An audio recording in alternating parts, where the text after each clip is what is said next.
Hi there, welcome back to the Car UK channel. Right, just thought I'd quickly show you a car in the workshop, something that I bought from Aston Barclay. I think it gives a typical example of what sort of work needs going involved of cars of this sort of age. Now, I deal in cars under £5,000 retail. Most of the stuff's really sort of between 2 and 4 grand. But say I'm at the bottom end of the market, the budget end, the sort of people who want the first time cars, first time drivers, young drivers, people who want a second car, runarounds. It's a market that I've always dealt with and I enjoy dealing in. Like I said, not many dealers want to really touch those vehicles anymore because they do need a lot of work, and unless you're very hands-on, it can be very expensive to fix some of these vehicles to get them resurrected and give them a new lease of life.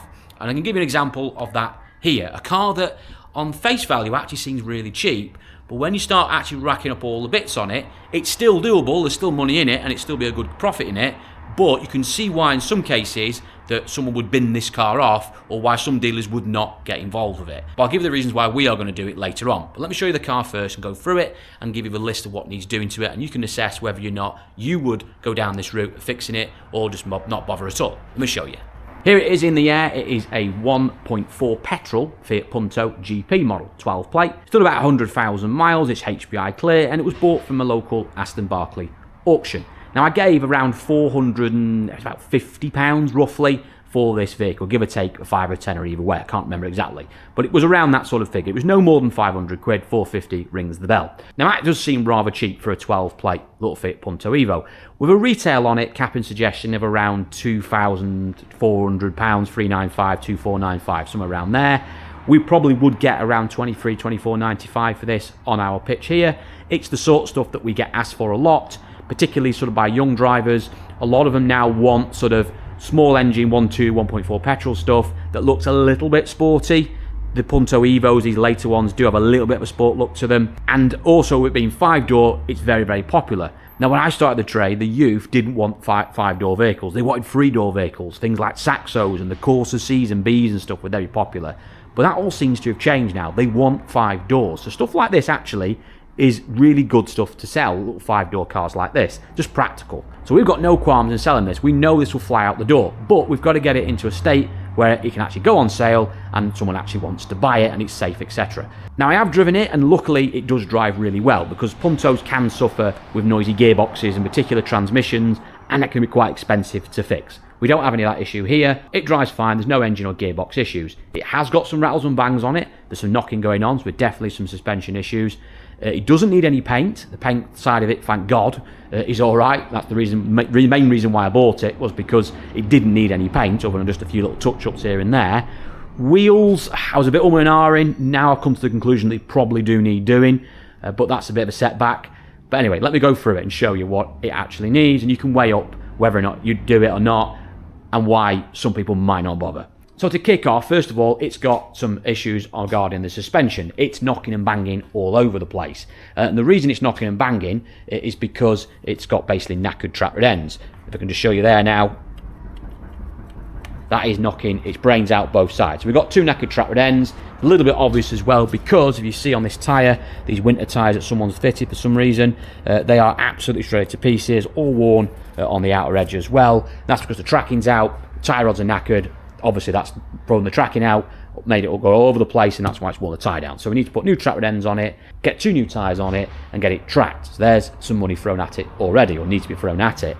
Next one is the brakes. The brakes aren't that noisy or anything like that, but they are really badly worn. In fact, they've got a great big lip on the disc. They're not great. They're very cheap to replace, so obviously we're going to throw some brakes on it as well. Now there are some more suspension issues which I'll show you in a minute when we get underneath, but first of all, inside we've also got some more problems.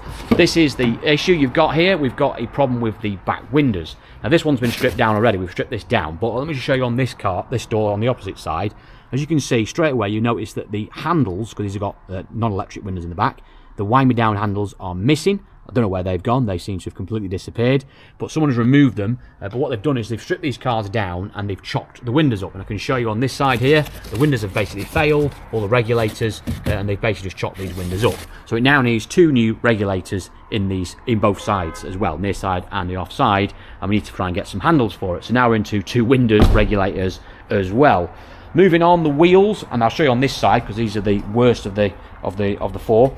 We've got chippy wheels all over the place. These have been painted previously. These are not the original colour, and they're all flaking off. You take a jet wash to that and it'll start coming off in droves. So unfortunately, these are a bit beyond sort of touching in. They are definitely going to need a refurb, so a bit of painting doing. That's a couple of £100 to have basically 4 wheels done and repainted in silver. You could do it yourselves, but to be honest with you, it's so time consuming, it's better off just to pay someone else to do it. Quickly get it up in the air and I'll show you what it's like underneath. Right, underneath, starting off with, we've got some pluses and some minuses. There's definitely been some money thrown at this car underneath recently. First one that's blatantly obvious is the exhaust system. The exhaust system has been replaced completely all the way through, which is great. So that's a big saving because they do suffer with noisy exhaust, these, and they do rock quite quickly, the exhaust. Someone's changed that, so that's a bit of money saved for us. But we've still got plenty of work to do.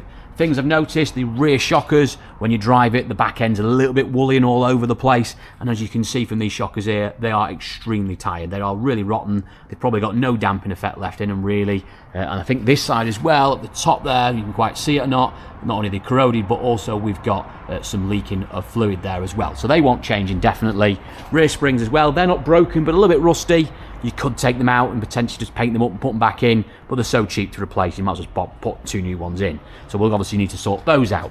On the front, again, it's had a little bit of work done to it. Probably someone has noticed it's been knocking on the front, and then someone suggested change the drop links, which is probably not a bad shout, and maybe they were knackered as well, but someone has changed both those drop links. However, it's still obviously knocking its brains out when you drive it, and that is down to the fact that these tractor ends are completely knackered. Their ball joints are knackered, so it needs new tractor ends doing. And also the problem as well, while there's a noise on the driver's side bumping around, is this wishbone arm, which is horrible and rotten anyway, which wants changing. But there also as well the actual bush, I can show you here, the top of the bush is all flaking away, it's come away, and it's got lots of play in it. So that's the reason you've got the knocking on that driver's side as well. So it definitely needs, well, at least one suspension arm, but again, it's so cheap to buy, you might as well buy them in pairs. This side isn't as bad, it's got no play in it, but you're going to buy a pair of them for the sake of an extra tenner, you might as well buy 2 more wishbone arms. And the last thing on this car, a major one, yes, you've probably guessed it, something that seems to be haunting me at the moment on cars like this, clutches. It needs a sodding clutch. It's got a noisy thrust bearing. Also as well, not only has it got a noisy thrust bearing, it's also got a transmission leak. It's been leaking transmission fluid. Now, luckily the box isn't noisy, which is good. This is probably only just started quite recently, but I'm also going to take the gearbox out to do the clutch, change all that clutch system in it, and you just replace this seal as well. So we need to do that and put new fresh gear oil in. So yeah, quite a bit to contend with there in order to get this sort of up and running and back on the road. And then there's a few other little light bits as well. It's little things like the key fob needs refurbing. We've got things like the arch liners are knackered, like this one here, give me an example. That's all broken. I hate that when you see broken arch liners. So they need replacing. It can soon mount up. So I've got my job card here of the vehicle, and so far we've picked up the following. Like I said, it wants a few touch-ups all around, it wants the wheels refurbing, it wants a passenger side arch liner, it needs 2 tractor ends, it needs tracking, it needs 2 front wishbone arms, it needs a clutch doing on it, it needs transmission seals and gear oil replacing, it needs front discs and pads, it needs the rear brakes stripping down, they may need replacing as well. They seem alright, but you won't know until you get the drums off. It needs 2 new rear shockers, probably wants 2 new rear springs as well. It wants a key refurb, again, not particularly expensive, but it wants doing because they're just tatty keys. I hate giving people tatty keys. And of course, it wants 2 new front tyres as well.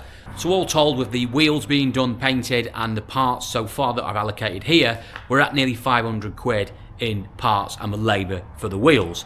Now, we only gave £450 for the car, luckily, so it's still going to come in at less than £1,000, but let's say it's more than that because there probably will be something else along the way as well. We haven't checked the cam belt on it as well, so you could be spending another £70, £80 for a cam belt kit, potentially there, and obviously service kits and stuff like that. But even if it came in at £1,100, you've still got a healthy margin in it. You know, potentially £1,300 to £1,400 of profit in this vehicle, minus the taxman's bit of thievery with his VAT margin.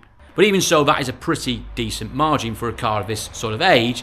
But, and it is a big but, that is a lot of work in order to achieve that. You don't usually get that sort of money out of a car like this. We're not usually getting £1,300, £1,400 out of every vehicle we sell. In some cases, it might be half that, but probably for less work.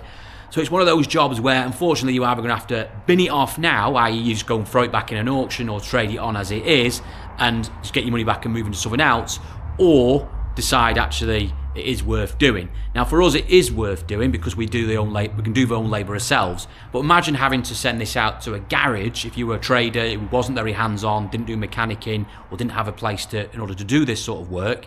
Trying to turn the car around like this and make money out of it will be very, very difficult. I mean, even just to have, for instance, the clutch done, you'd probably pay around £250, £300 labour for most garages, particularly in the Midlands and the north of England, even more if you were down south. And then you've got the parts as well for that as well. You could easily spend £400 or £500 just having the clutch fixed on this vehicle. Then things like your brakes and your shockers and all that labour in there, this would make no sense to have done if you were relying on another garage or another mechanic to fix it for you. They said there's just no money left in it time, you've done it all. Now luckily for us, obviously it doesn't matter because we'll do that ourselves, all the work ourselves. Now you do have to take the labour into account. Obviously we're already here being paid, so there's no labour being billed to us. But if we're not working on this car, we're working on something else. And again, time is money. Effectively, this is going to probably take about a day and a half to turn this Punto around. That's a day and a half in the workshop with a mechanic on that's obviously got his wages to be paid. So you do have to be conscious of that figure as well. But it still makes logical sense to crack on with this car. And at the end of it, you've got a car that's got a new lease of life, that will sell really easily, and mechanically will be sound. Anyway, I just thought I'd quickly show you this Punto because I think it really explains well the sort of work you have to do on cars of this age and why maybe some other dealers won't bother with this sort of thing because, like I said, it probably doesn't make much sense to them financially. Just to give you a quick comparison, today I bought a 17-plate Vauxhall Viva from my local Aston Barclay again, and that vehicle needs basically hardly any work doing at all. Like I say, you had to give more money for it. The margin is going to be a lot less, probably not quite half, but maybe about £400 or £500 less profit in it than this Punto is probably end up making you. However, there's hardly any work to do to it. It's just a quick forward service and maybe the odd tires changing, pretty much get it a clean up, new set of trims, and on its sale it can go. That is the difference of buying newer cars against stuff like this. However, although it might make more sense to be buying more newer cars, and yes, we are slowly buying newer cars and selling those instead, I do love doing with these older cars, particularly the stuff around the couple of grand mark, £3 mark. Call me mad, but I don't know what it is. I just love repairing something like this and giving it a new lease of life. Anyway, let me know your thoughts on this. Would you be repairing this vehicle, or would you be looking to just bin it off from the offset and thinking, do you know what, let's go and buy something else instead? Let me know your thoughts. I'd love to hear them. Thank you for watching this short video. If you haven't done so already and you enjoy stuff like this, make sure you click that like and subscribe button. Thanks again, and I'll see you all in the next one.